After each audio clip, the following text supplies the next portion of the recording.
Hey everybody, happy Tuesday, feliz martes, feliz terça-feira. Espero que todas as pessoas tenham ótimo dia. I hope everyone out there had a great day.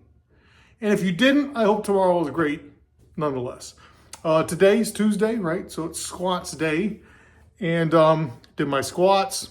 Nice little surprise, and I'll get to how I got to that nice little surprise. And it was a little surprise. So one of the things I mentioned before is using the resources we have available to us out there on the internet. And one of the resources is those old school forums. And I was reading some today, and I was reading about goblet squats. I'm like, I've already done goblet squats in the past. I've done it, I think, in one of the videos that's been posted to this channel. But, while I was thinking about integrating goblet squats, I thought, what else can I do kind of to superset it? I'm using lightweight. I love the idea of supersets on warm-up stuff or accessory stuff. Just it saves a ton of time. So today I did some goblet split squats and then goblet kettlebell squats. So did those, nothing heavy, 12, 16, 20 kilogram, reps of 10. That was a nice little block in between my warm-ups and step-ups. Did those split squats and goblet squats, then into the safety squat bar block. And because I did those, I think, my hips were feeling really good. Felt a little bit more strength there.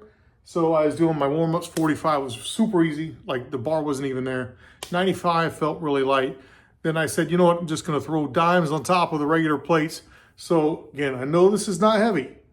So I did 155 for 5 sets of 5, but that still felt pretty light. That's a good sign. So hopefully if I do something like that again, maybe I'll keep that integrated or some version of that warm-up progression. Go into this, make sure that I'm good at staying to the 5x5 outline of, what I'm going to do for the reps and sets scheme. Execute that, and maybe I can slowly titrate that number up. The nice thing about the 5x5, it's usually not, it's recoverable volume. So next week I should have no problem coming out of that. And I need to be careful because this is in between. I just did deadlifts yesterday, so I did, lower body, kinetic chain work yesterday. Doing it again today, and then I'm going to do it again Friday. So, this kind of in between, and I like it the day after. I don't want to do it on Wednesday.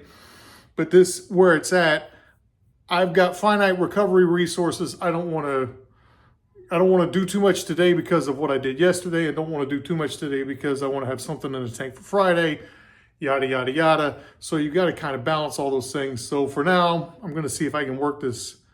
I'm going to see if I can commit myself, which is sometimes hard, to sticking with the 5x5 and maybe just slowly titrating it. But if I do something like I did today, which is a little bit of extra warm-up work to, basically get that extra pop coming out of the hole, that might help me some. All right, so that's kind of how I got to where I went today. Hopefully those kinds of things are helpful. Again, use the resources you have available.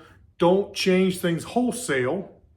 Don't go out there and look in someone's log or what someone posts online and say, oh, they look big and jacked and strong and they're doing all this stuff. I'm going to switch all the way over to that right now. You take these small ideas and you implement them, try them out, and you keep what you like and you throw away what you don't. And that's how you stay consistent. All right. So with that, because I don't want to use up any more of your time, I want you to go out there and have a great life. Get what you need to get done. With that, I am done for tonight. I hope everyone, again, has had a great day. If you didn't, again, I hope tomorrow's fantastic. If you like what you're seeing, again, like, subscribe, share, comment, all that YouTube jibber jabber. And until next time, peace.